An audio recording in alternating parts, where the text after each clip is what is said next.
कसली है कमर, अब तो कुछ करके दिखाएंगे। आज़ाद ही हो लेंगे या सर ही कटा देंगे। हटने के नहीं पीछे डरकर कभी जुल्मों से, तुम हाथ उठाओगे हम पैर बढ़ा देंगे। अमर शहीद अशफाक उल्लाह खां। पहले उर्दू की शायरी में दिलचस्पी रखने वाले अशफाक उल्लाह खां जब राम प्रसाद बिस्मिल से मिले तो उनके कलम की स्याही लाल होने लगी। भारत को आज़ाद कराने वाले आंदोलनों और काकोरी कांड में बेहद महत्वपूर्ण भूमिका निभाने वाले अशफाक उल्लाह खां का जन्म 22 अक्टूबर 1900 को उत्तर प्रदेश के शाहजहांपुर में हुआ था। शुरुआत में अशफाक उल्लाह खां महात्मा गांधी के विचारों से बेहद प्रभावित थे। चौरी चौरा कांड के बाद महात्मा गांधी असहयोग आंदोलन को वापस ले लिया, जिससे उनका अशफाक उल्लाह खां खुश नहीं थे। इसके बाद उन्होंने क्रांतिकारियों की तरफ रुझान किया। गुलामी की जंजीरों को तोड़ने के लिए हंसते हंसते फांसी का फंदा चूमने वाले कई महानायक हुए, उसमें से एक थे अशफाक उल्लाह खां। वे पठान परिवार से ताल्लुक़ रखते थे। 6 भाई बहनों में सबसे छोटे थे। बचपन में अशफाक का मन पढ़ाई में नहीं लगता था। ज़्यादातर उनकी रुचि घुड़सवारी, निशानेबाजी, तैराकी में थी। उन्हें कविताएं लिखने का बहुत शौक़ था, जिसमें वे अपना नाम हसरत लिखा करते थे। अशफाक उल्लाह खां को विदेशी हुकूमत शुरू से ही बहुत खलती थी। वे किसी क्रांतिकारी दल में शामिल होना चाहते थे तथा राम प्रसाद बिस्मिल से बेहद प्रभावित थे और उनसे मिलना चाहते थे। आखिरकार 1920 में एक बार राम प्रसाद बिस्मिल शाहजहांपुर आए, जहां उनकी मुलाकात पहली बार राम प्रसाद बिस्मिल से हुई। बिस्मिल अशफाक से बहुत प्रभावित हुए और अपनी पार्टी मातृ देवी का सदस्य बना लिया। अब बात काकोरी कांड की।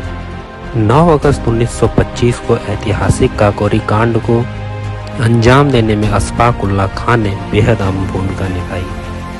काकोरी कांड देश के इतिहास में ऐसी घटना थी जिसने हर देशवासी के दिल में एक अंग्रेजी शासन के खिलाफ नफरत के बारूद में आग लगा दी। काकोरी कांड की धमक 7 समुंदर पार इंग्लैंड तक जा पहुंची। हिंदुस्तान रिपब्लिक एसोसिएशन के मात्र 10 क्रांतिकारियों ने उत्तर प्रदेश के काकोरी में एक ट्रेन में सरकारी खजाना लूटकर अंग्रेजों की नींद उड़ा दी। दरअसल क्रांतिकारियों का मानना था कि आज़ादी मांगने से नहीं मिलने वाली, उसके लिए लड़ना होगा, लेकिन लड़ने के लिए बम, बारूद और बंदूकों की ज़रूरत पड़ेगी, लेकिन उसके लिए पैसे भी चाहिए। तब राम प्रसाद बिस्मिल के नेतृत्व में क्रांतिकारियों ने सरकारी खजाना लूटने की योजना बनाई। इसी के तहत अशफाक उल्लाह खां और राम प्रसाद बिस्मिल के साथ 8 क्रांतिकारियों ने काकोरी में लूट की घटना को अंजाम दिया। सहारनपुर से लखनऊ जाने वाली पैसेंजर ट्रेन को काकोरी में ज़बरदस्ती रुकवाया गया। इस ट्रेन में रास्ते में पड़ने वाले सभी स्टेशनों से इकट्ठा किया हुआ पैसा था जो लखनऊ में जमा करना था। क्रांतिकारियों ने गार्ड और पैसेंजर को बंदूक की नोक पर काबू कर लिया और खजाने को लूट लिया। काकोरी कांड ने जो देश में माहौल बनाया, उससे अंग्रेजी सरकार की जड़ें हिल गई।